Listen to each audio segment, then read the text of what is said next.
Olá! No audiobook de hoje iremos ler o conto Nascimento do Cristo do escritor Cristiano Penido.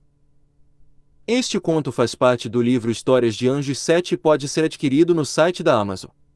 O link para o livro está na descrição deste vídeo. Lembramos que todos os fins de semana, por tempo limitado, o autor disponibilizará uma versão e-book de um dos 7 livros dessa coleção para ser baixado gratuitamente no site da Amazon. Boa leitura! O Nascimento do Cristo. História adaptada a partir dos Evangelhos de Lucas e Mateus. Caros amigos Baltazar e Melchior, estamos diante de um momento histórico em nossas vidas. A estrela que surgiu, recentemente, no céu, faz menção ao prelúdio do nascimento de algo grandioso. Eu ainda não sei ao certo o que, contudo, eu tenho a certeza de que nada será igual a antes. Nós seremos testemunhas vivas de uma grande mudança no mundo, uma mudança para melhor, tenho certeza. Tenho pesquisado diversos livros e feito alguns experimentos astronômicos sobre o assunto, todavia, a minha mente neste momento tem mais perguntas do que respostas. Eu preciso de ajuda para dar prosseguimento ao meu trabalho para poder interpretar o que significa esse enorme sinal dos céus, por isso eu estou lhes escrevendo. Gostaria que viessem para minha casa para que trabalhemos juntos com o objetivo de decifrar esse enigma. Eu me sentirei honrado em recebê-los aqui pelo tempo que for preciso. Não se preocupem com nada. Tenho tudo de que precisam, desde criados, soldados e, é claro, muitos livros para serem consultados. Espero poder vê-los em breve, vosso amigo e colega de trabalho em astrologia, Gaspar. Era próximo do fim do dia quando Baltazar, seus soldados e criados chegaram a Bagdá. Gaspar correu até a porta e recebeu o amigo de braços abertos. Por um momento, eu achei que não viria, Baltazar. Eu não perderia isso por nada desse mundo, Gaspar. A oportunidade de unir nossos conhecimentos para desvendar esse mistério é única. Foi uma excelente ideia, meu amigo. Melchior já está entre nós. Venha. Deixe que meus criados se ocupem dos teus pertences e de receber a teus homens e os abrigar devidamente. Temos muito o que falar. Eu preciso de um bom banho, amigo. Estamos andando já há 7 dias. Claro, claro. Vou te levar ao teu novo quarto. Espero que seja tão confortável quanto em tua casa. Obrigado, amigo. Você é muito gentil e hospitaleiro. Venha. Vamos, apontou Gaspar o caminho para casa. E onde está Melchior? Você está se referindo àquele que está nos aguardando ali na porta. Melchior, disse Baltazar, já abrindo os braços, quanto tempo, meu amigo? E correu em sua direção. Os 3 amigos se abraçaram e, em seguida, seguiram para dentro. Finalmente, aqueles 3 sábios haviam se reencontrado e uniriam seus conhecimentos para tentar desvendar o que aquela grande estrela no céu significava. No outro dia, pela manhã, os 3 homens se encontram na biblioteca pessoal de Gaspar. Caros senhores, falou Gaspar, diante de lousa, sabemos pela história, que a cada movimento celeste significativo temos um fato histórico importante que o precede. É assim com a lua, que influencia o movimento das marés, o crescimento das plantas e até o dia ideal para se cortar um cabelo, por exemplo. Da mesma forma, o movimento dos planetas e demais astros que nos rodeiam. Está tudo interligado e influenciando o nosso mundo. A presença dessa estrela, que a cada instante se aproxima mais e mais da Terra, deverá provocar também um impacto sobre nossas vidas. Contudo, eu sou forçado a crer que desenhava o astrônomo inúmeros objetos celestes à medida que falava. Algo grandioso está por vir. A questão é, o que? É curioso, Gaspar, que esse objeto que está no céu tem levado à admiração e até uma certa inquietude por parte da grande maioria das pessoas, disse Baltazar. Todavia, tirando nós 3, que estamos nessa sala, eu não conheço mais ninguém que esteja pesquisando sobre o assunto. Eu fiz alguns cálculos, completou Melchior, e segundo esses, essa estrela deverá chegar o mais próximo da Terra dentro de 5 semanas. Do dia da sua aparição até o seu apogeu, eu estimo que serão necessárias 40 semanas. O número 40, por si só, já é um bom indício de que algo especial está por vir. Acrescentou Gaspar. 40 foram os anos em que o povo hebreu vagou pelo deserto até irem para a terra de Canaã. 40 foram os dias em que Moisés jejuou antes de receber as pedras dos 10 mandamentos. 40 foi a idade que esse mesmo Moisés falou, pela primeira vez, com Deus e, com mais 40 anos, ele tirou o seu povo do Egito e outros 40 para chegarem a Canaã, onde vivem até hoje. Foram 40 dias e 40 noites que o Criador fez chover sobre a terra durante o dilúvio e 40 é, também, o número de dias que uma pessoa fica isolada quando essa está com uma enfermidade muito contagiosa, ou seja, a quarentena. O número 40 significa purificação, completou Baltazar. É isso mesmo, amigo. Purificação. A vantagem de estar falando entre sábios é que não é necessária muita explicação. A questão, no entanto, que eu faço é, se esta estrela levará 40 semanas para chegar definitivamente até nós, que sorte de purificação é de se esperar que venha ocorrer sobre o nosso mundo? Os três se entreolharam e ninguém ousou responder. Após alguns segundos calados, Gaspar continuou seu argumento. O nosso trabalho, senhores, será descobrir o que irá acontecer após a passagem dessa estrela sobre a Terra. Sugiro que leiamos tudo sobre as profecias antigas. Talvez encontremos algo que esteja previsto e que possa nos ajudar a desvendar esse mistério. Não devemos descartar nada. Devemos continuar a estudar esse astro no intuito de sabermos mais sobre esse. Usamos nossos conhecimentos filosóficos, astronômicos, astrológicos e tudo o mais que for necessário para avançarmos neste trabalho. Devemos deixar a mente aberta. Eu me ocuparei de ler todas as profecias conhecidas e as analisar com cuidado, sugeriu Baltazar. Eu continuarei a estudar a estrela e os astros ao nosso redor, falou Melchior. E eu, nesse caso, me concentrarei sobre tudo que for possível ser encontrado na astrologia que possa nos ajudar nessa pesquisa, completou Gaspar. Ótimo. Então, vamos ao trabalho, finalizou Baltazar. 2 semanas se passaram, e novamente, os três amigos estavam reunidos na biblioteca diante da lousa. Caros amigos, começou Baltazar. Eu pedi esse encontro porque o que eu achei entre as escrituras antigas dos hebreus é muito inquietante para eu guardar apenas para mim. Eu preciso compartilhar com vocês. Estamos aqui, Baltazar, e estamos ansiosos para saber o que descobriu. Prossiga, por favor, pediu o anfitrião. Vamos lá, então. Essa é a Bíblia dos judeus, apontou o sábio para uma série de pergaminhos em sua mesa. É, provavelmente, o livro mais antigo do mundo. Eu gostaria de compartilhar com vocês alguns versos que foram escritos há mais de 700 anos. O livro de Isaías 7, 14. Portanto o Senhor mesmo vos dará um sinal, eis que uma virgem conceberá, e dará à luz um filho, e será o seu nome Emanuel. Nesse mesmo livro, Isaías 9, 6, porque um menino nos nasceu, um filho se nos deu, e o governo estará sobre os seus ombros, e o seu nome será, Maravilhoso, Conselheiro, Deus Forte, Pai Eterno, Príncipe da Paz. Já no livro de Miqueias 5, 2, mas tu, Belém Efrata, posto que pequena para estar entre os milhares de Judá, de ti é que me sairá aquele que há de reinar em Israel, e cujas saídas são desde os tempos antigos, desde os dias da eternidade. No livro de Zacarias 9, 9, alegra-te muito, ó filha de Sião, exulta, ó filha de Jerusalém, eis que vem a ti o teu rei, ele é justo e traz a salvação, ele é humilde e vem montado sobre um jumento, sobre um jumentinho, filho de jumenta. Livro de Salmos 22, 16, 18, pois cães me rodeiam, um ajuntamento de malfeitores me cerca, transpassaram-me as mãos e os pés. Posso contar todos os meus ossos. Eles me olham e ficam a mirar-me. Repartem entre si as minhas vestes, e sobre a minha túnica lançam sortes. Novamente, no livro de Isaías 53, 2, 7, pois foi crescendo como renovo perante ele, e como raiz que sai de uma terra seca, não tinha formosura nem beleza, e quando olhávamos para ele, nenhuma beleza víamos, para que o desejássemos. Era desprezado, e rejeitado dos homens, homem de dores, e experimentado nos sofrimentos, e como um de quem os homens escondiam o rosto, era desprezado, e não fizemos dele caso algum. Verdadeiramente, Ele tomou sobre si as nossas enfermidades, e carregou com as nossas dores, e nós o reputávamos por aflito, ferido de Deus, e oprimido.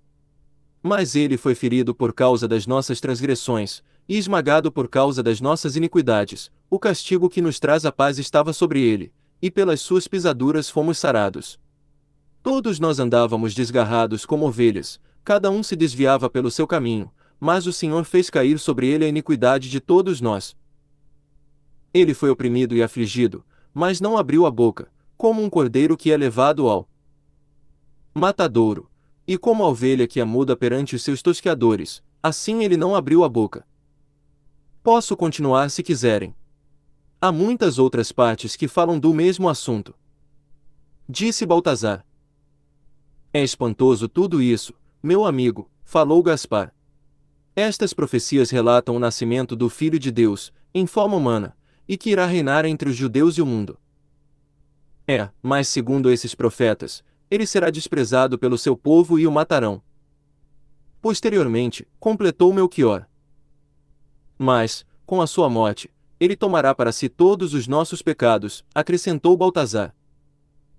Está claro, para mim, que essas escrituras falam da vinda desse menino Deus que purificará o mundo, mas não podemos afirmar que isso ocorrerá nos nossos dias.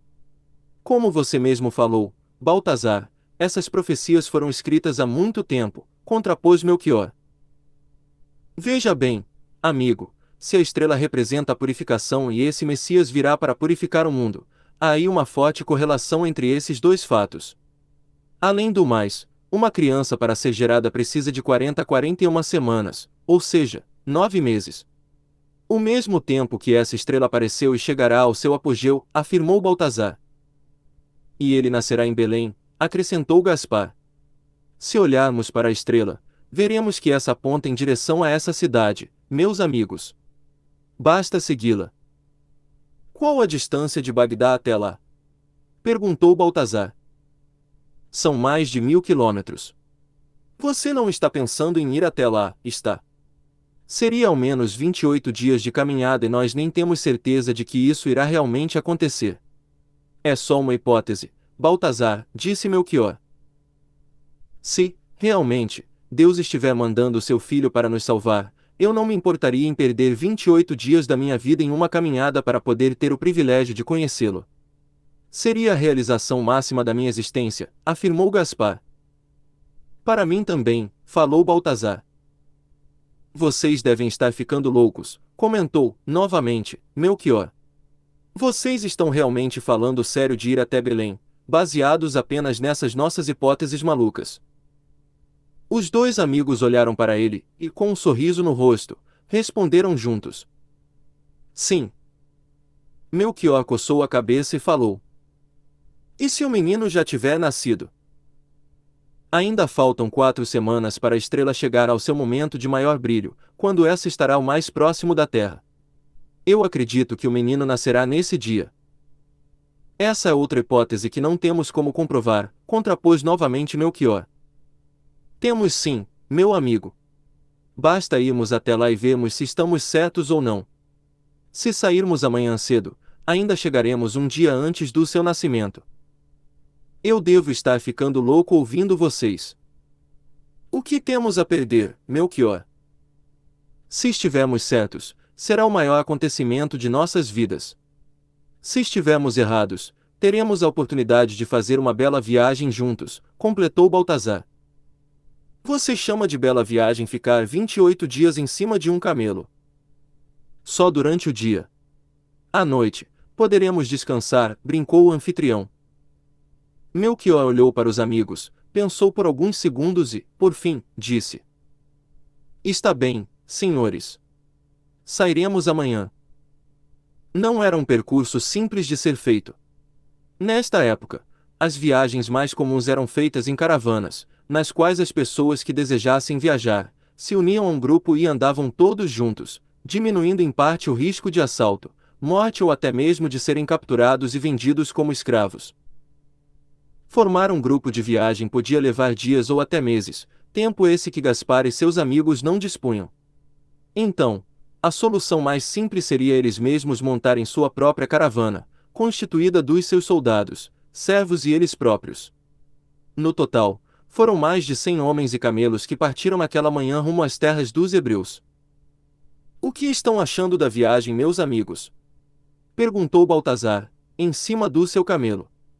Maravilhosa. Esse calor agradável de 45 graus é bastante estimulante, disse, com ironia, Melchior. Em breve vai escurecer e daqui a pouco vamos montar acampamento, senhores, e, então, poderemos desfrutar de todo o conforto que o dinheiro pode pagar, afirmou Gaspar. Eu não vejo a hora de pararmos. Eu também. Em breve, senhores, em breve, comentou Gaspar. Já havia se passado 25 dias de viagem. A caravana se aproximava de Jerusalém. Senhor, disse o chefe da guarda de Gaspar. O mensageiro que me pediu para enviar a Herodes chegou com a resposta para sua mensagem. Estou curioso para saber o conteúdo dessa, por favor, dê-me a Sadraque. Aqui está, senhor. Gaspar pegou o pergaminho, rompeu o lacre real, o desenrolou e começou a ler em voz alta. É com muito prazer e satisfação que eu recebo a notícia da presença dos meus nobres amigos Gaspar, Melchior e Baltazar em minhas terras. Eu e minha humilde casa nos sentiremos honrados com vossa presença. Aguardo-vos ansiosamente. Herodes, governador da Galileia. Parece que seremos bem recebidos, senhores, comentou Baltazar. Excelentes notícias, amigos. Não vejo a hora de tomar um bom banho, apreciar a culinária hebraica e vestir uma roupa decente. Sadraque, dê ordens ao guia para entrar em Jerusalém. Vamos para o palácio do governador. A recepção foi digna de um rei. Os 3 astrônomos eram considerados, pela sua ciência, magos e recebiam das autoridades, sempre, um bom tratamento. Eles trouxeram presentes para o governador, e esse retribuiu a gentileza com outros presentes também. Diga, Gaspar, falou Herodes. O que os motivou a fazer essa viagem tão longa? A estrela com a cauda de fogo que aparece no céu todas as noites, Herodes. Essa estrela que vem intrigando o povo. Essa mesma. O que sabem sobre essa estrela que os levou a caminharem de Bagdá até aqui? Estou curioso. Eu e meus amigos fizemos extensa pesquisa sobre o assunto. Nós reunimos todo o nosso conhecimento e concluímos que essa estrela traz consigo o início de um novo tempo. Haverá de nascer, dentro de poucos dias, na cidade de Belém, uma criança que será eleita o Rei dos Reis. O Rei dos Reis. Como assim? Ela reinará sobre os hebreus e sobre todo o mundo, Herodes. Isso é espantoso, afirmou o governador, tentando disfarçar sua inquietude. Eu gostaria muito de conhecer tal criança e de lhe levar presentes. Ao regressarem para Bagdá, peço que venham me dar notícias de onde a criança se encontra para que eu também a possa adorar. Certamente, Herodes, respondeu Gaspar, olhando desconfiado para seus amigos. Certamente. Após mais 3 dias de caminhada, a caravana chegou, finalmente, à cidade de Belém. Eu não sei quanto a vocês, mas eu estou exausto, amigos, disse Gaspar. Vamos montar acampamento aqui na entrada da cidade e mandaremos alguém procurar saber onde o menino está. O que vocês acham? Para mim está ótimo. Eu gostaria de tomar um bom banho e vestir minha melhor roupa antes de encontrarmos com a criança e sua família, comentou Baltazar. Eu também concordo, confirmou Melchior. Então, faremos isso, concluiu Gaspar. Sadraque, mande alguns homens para Belém para saber sobre a criança. Certamente, a cidade deve estar em festa com esse acontecimento. O chefe da guarda recebeu as ordens e partiu, imediatamente, para as cumprir. Passadas algumas horas, os soldados de Gaspar retornaram e trouxeram a estranha notícia de que ninguém na cidade sabia da existência do menino. Belém seguia seu curso sem nenhuma notícia importante. Será que nossas teorias estavam erradas? Perguntou Baltazar, visivelmente, desapontado. Isso não é possível. Olhem. A estrela está sobre a cidade. A criança tem que estar aqui, afirmou Gaspar. Essa criança tem que estar em algum lugar dentro dessa cidade. Vamos nós mesmos procurar pelo menino, disse Gaspar, quase em tom de desespero. Espere, homem. Já é noite e grande parte das pessoas já se encontra recolhida em suas casas. Façamos diferente. Partiremos cedo amanhã. É certo que teremos mais sucesso, sugeriu Baltazar. Os dois amigos se entreolharam e, afinal, concordaram. Na manhã do dia seguinte, os três pegaram seus camelos e partiram em direção a Belém. Junto com eles havia alguns soldados e Sadraque, o fiel chefe da guarda de Gaspar. Belém está muito movimentada esses dias, senhor, falou Sadraque. Roma decretou que todos retornassem para suas cidades de origem para serem contados. É o censo, senhor. Isso é uma má notícia. Será muito mais difícil encontrarmos o casal e a criança, já que teremos muita gente de fora na cidade, argumentou Baltazar. Vamos nos dividir. 2 a 2 e em direções diferentes. Procurem nas estalagens, nas praças públicas, sinagogas e em qualquer outro lugar que as pessoas, normalmente, se reúnem. Alguém deve ter notícias deles. Quando for meio-dia, voltaremos e nos reuniremos nesse mesmo local aqui, está bem? Sugeriu Gaspar. E quanto a você, meu bom amigo Sadraque, retorne ao acampamento e reúna o máximo de homens possível e determine que eles façam o mesmo. Nós temos que achar essa criança de qualquer jeito. Seguindo as instruções do mago, 40 grupos de 2 pessoas foram formados e adentraram a cidade em busca de alguma informação que levasse ao paradeiro do Messias.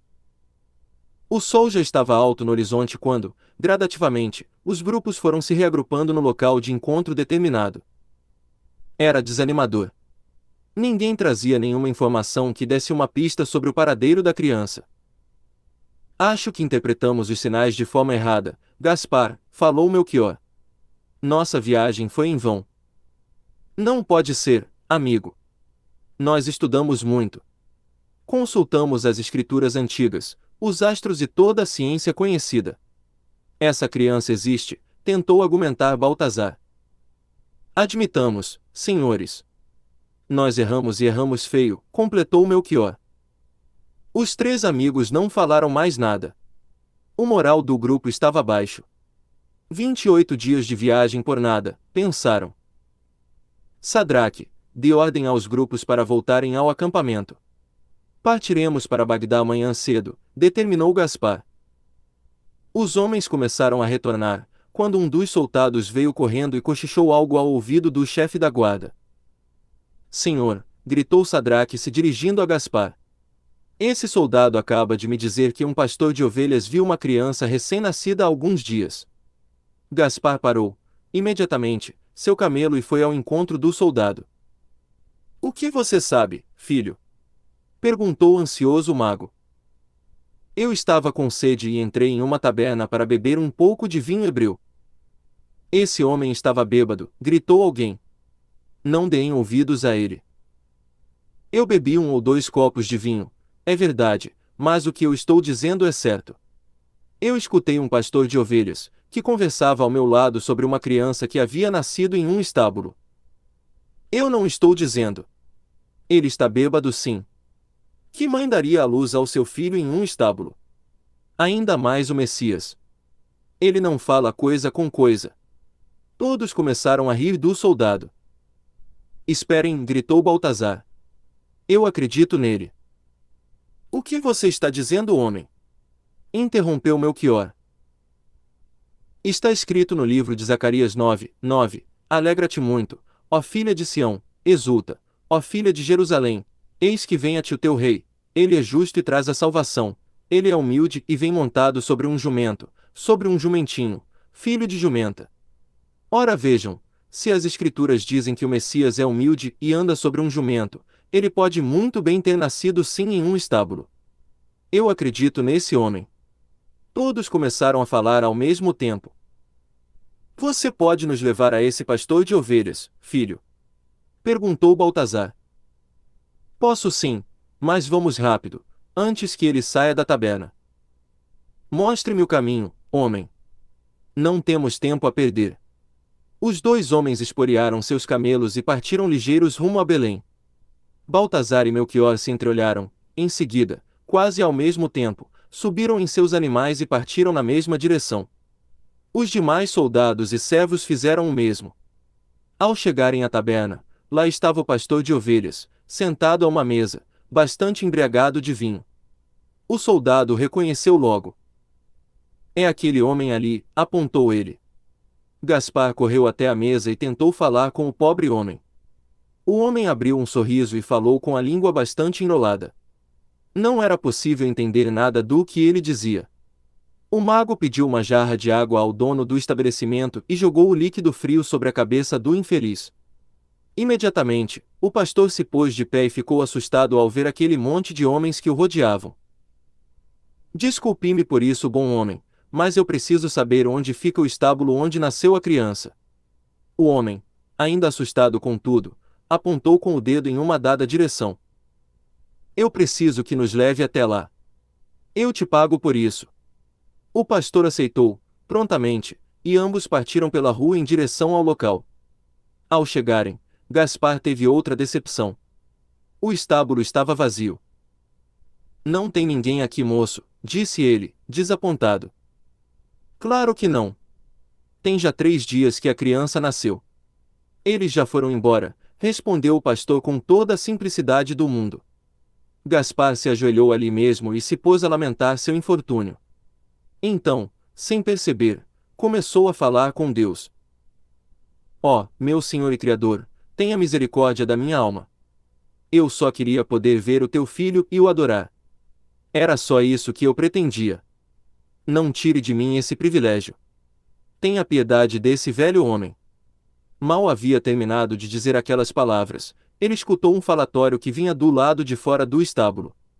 Gaspar abriu os olhos, se levantou e foi ver o que estava acontecendo. Era o proprietário do local que, assustado, queria saber o que faziam todos aqueles homens em seu terreno. O mago se apresentou ao homem, se desculpou pela invasão e explicou em poucas palavras o que havia ocorrido. Vocês estão procurando pela criança que nasceu aqui. Sim, meu bom homem. Receoso, ele ainda perguntou. O que vocês querem com ela? Nada de mal, tenha certeza. Nós viemos de muito longe e apenas gostaríamos de vê-la e lhe oferecer nossos presentes. Então, fiquem tranquilos, senhor. Eu sei onde o casal e a criança estão, respondeu o homem. Após o nascimento do menino, eu e a minha esposa escutamos o choro do recém-nascido e os levamos para nossa casa. Venham, eu lhes mostrarei. É logo ali. E, entrando na casa, acharam o menino com Maria sua mãe, prostrando-se, o adoraram, e abrindo os seus tesouros, ofertaram-lhe dádivas, ouro, incenso e mirra. Mateus 2, 11 Gaspar, Melquior e Baltazar estavam deslumbrados com o que viam. Apesar de serem muito simples e, aparentemente, desprovidos de recursos financeiros, era um casal que irradiava alegria e muita paz. A criança dormia naquele momento.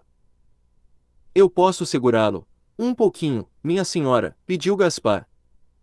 Claro! Respondeu Maria. Ao pegá-lo no colo, aquele homem não resistiu e se pôs a chorar. Ei, Gaspar! Assim você vai acabar deixando o menino cair, falou em tom de brincadeira, seu amigo Baltazar. A senhora não tem ideia do quanto sonhamos em estar aqui hoje, disse Melquior radiante de alegria. Nós viemos para adorá-lo. Nós sabemos quem ele é. Por favor, senhores, sentem-se, falou José, o pai da criança. Claro, mas antes, eu preciso fazer algo, comentou Baltazar. Esse então se pôs de joelhos diante da criança, estendeu uma de suas mãos e tocou levemente na orla do manto que cobria Jesus. Imediatamente, ele sentiu a presença de Deus e, também, se pôs a chorar. Melquior, vendo o amigo sentindo toda aquela virtude, fez o mesmo e, imediatamente, foi visitado pela presença do Senhor. Gaspar, que continuava chorando de alegria, também se ajoelhou e os três ficaram naquela posição por alguns minutos, rendendo graças e adorando aquele menino Deus. Os três sugeriram ao casal que se mudassem para o acampamento, na entrada da cidade, no qual eles poderiam desfrutar de todo o conforto que o dinheiro poderia oferecer. Estamos bem aqui, respondeu José, educadamente. Temos tudo de que precisamos e o nosso anfitrião está cuidando muito bem de nós. Nós agradecemos, mas não achamos necessário. E agora, com os presentes que trouxeram, teremos condições de dar o conforto que Jesus precisa por um bom tempo e lhe somos muito gratos por isso.